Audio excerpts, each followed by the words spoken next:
वृंदावन। भगवान श्री कृष्ण से शादी कर सुर्खियों में आई हरियाणा की भक्त महिला के आश्रम पर भूमाफियाओं द्वारा अवैध कब्जे के प्रयास का मामला सामने आया है। पीड़ित महिला ने इलाका पुलिस पर सहयोग न करने का आरोप लगाते हुए मुख्यमंत्री से न्याय की गुहार लगाई है।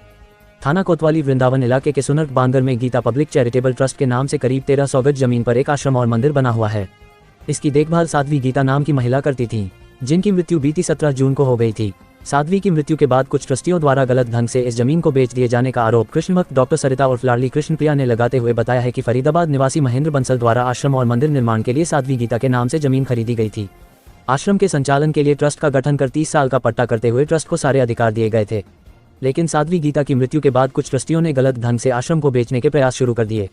बीते 1 माह पहले कुछ युवकों द्वारा आश्रम पर जबरन कब्जा करने का प्रयास किया था, जिसकी सारी घटना सीसीटीवी कैमरे में कैद हो गई है।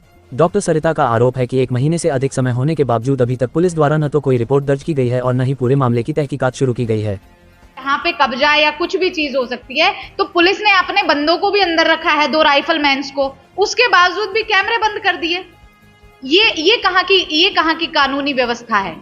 ये हमें सीओ साहब जवाब दें, ये हमें एसएसपी साहब जो भी देना चाहे, जो भी कानून में अधिकारी है, वो हमें ये बताए कि ये कैमरे बंद करवाने की कानून में कौन सी व्यवस्था है। जब एक ट्रस्ट ने कैमरे वहां इंस्टॉल करवा रखे हैं इस चीज के लिए कि वहां पे कोई वारदात ना की जाए, वो क्यों ऑफ कर दिए गए? इसका मतलब सरासर पुलिस भी मिली हुई है ना, सरासर पुलिस भी मिली हुई है इस चीज के साथ। मैं वहां पे कहती रही हूं कि कैमरे ऑन करवा दो, उसके बावजूद मुझे 10:30 बजे दोबारा 112 नंबर पे कॉल करना पड़ा है।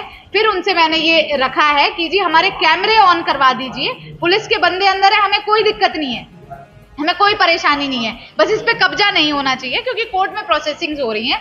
कोर्ट तय करेगा मालिक कौन है, मालिक कौन रह सकता है, कानूनन हक किसका है मालिकाना, वो भी कोर्ट तय करेगी। और सबसे पहले कोर्ट और कानून में ये है कि जब तक ट्रस्ट का पट्टा है 30 साल तक, तब तक उस पे मालिकाना अधिकार किसी का भी नहीं हो सकता, किसी कीमत पे नहीं हो सकता है। अब उस बीच में गुंडा बदमाशी करवा के, कभी उसको एग्रीमेंट करके, कभी किसी को भेज के, तो भाई ये सरासर जो है हमें जान की जो धमकियां दी जा रही है ना हमें मारने की, तो हम आप सब प्रेस कॉन्फ्रेंस हमने ये इसीलिए सभी साधु संतों के बीच में बुलाई है कि हमारी जान हानि कोई भी होती है या कुछ भी होता है तो इसके जिम्मेदार जिन्होंने एग्रीमेंट किया है, जिन्होंने एग्रीमेंट करवाया है, जिन्होंने गुंडा बदमाशी की है, जिनके खिलाफ हमने रिपोर्ट दर्ज कर रखी है, वो ही इसके जिम्मेदार होंगे।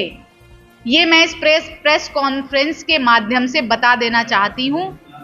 ये चीज आप पूछें या कानून पूछे या सरकार पूछे कि कल वो कैमरे क्यों ऑफ कर दिए गए, अगर पुलिस नहीं मिली हुई है तो मेरे पास सारे फोटोशूट सब सारी चीजें हैं कि पुलिस वहां पे खड़ी हुई थी, पूरी 2 जीप लेके वहां पे सीओ साहब की गाड़ी पहुंची है, एसएचओ साहब की पहुंची है, चौकी इंचार्ज की पहुंची है। आज उन्होंने हमें 11 बजे बुलाया था, लेकिन हम इसलिए नहीं गए 11 बजे हम नहीं गए क्योंकि हमारी तबीयत भी ठीक नहीं थी और हमें केवल और केवल अपनी सबसे पहले जो चीजें रखनी थी कानूनन, उसके लिए हमने इस प्रेस कॉन्फ्रेंस को बुलाया है।